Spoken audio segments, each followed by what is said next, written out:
I apologize for not posting yesterday, but this old man was having hernia surgery.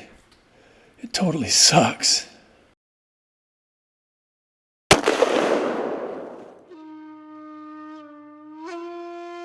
On April 20, 1888, the Union Oregon Scout published an article describing one of the most horrific mass murders in the history of the American West, the 1887 Snake River Massacre.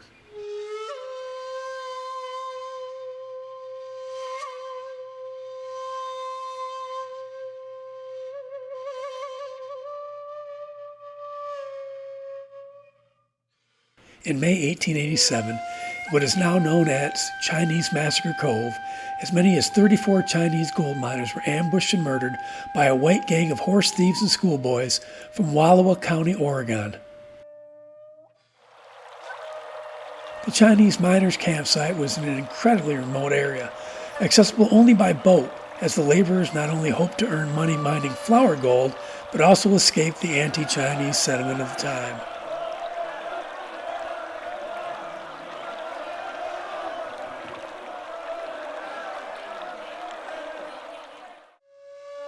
The thieves met near Dug Bar, about a half-mile below one of the Chinese mining camps. The 7 outlaws decided on a plan to rob them of their gold.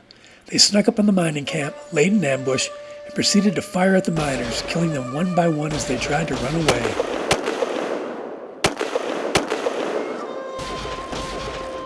The gang was led by Bruce Evans, and also included Titus Canfield, Frank Bond, Robert McMillan, Hezekiah Hughes, Hiram Maynard, and Homer LaRue. The outlaws, not satisfied with murder, proceeded to brutally mutilate the bodies of their victims, which they then threw into the river.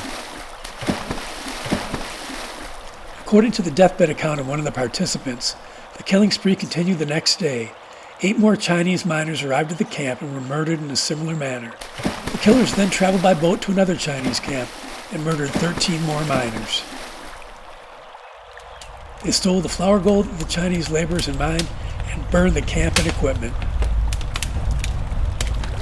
The bodies of some of the murdered victims began washing ashore soon afterward, swept downstream to places as far away as Lime Point, Log Cabin Island, and Panawawa, Washington. In March of 1888, Frank Vaughn, one of the thieves responsible for the massacre, confessed to his involvement in the crime and agreed to testify as a witness for the state. A grand jury indicted the other 6 men and boys for murder. 3 men, including the presumed leader of the gang, fled and were never caught. On September 1, 1888, following a 2-day trial in Enterprise, Oregon, the others were declared innocent by a jury. A witness said the white jury would never convict a white man for a crime against Chinese. No one was punished for the crime.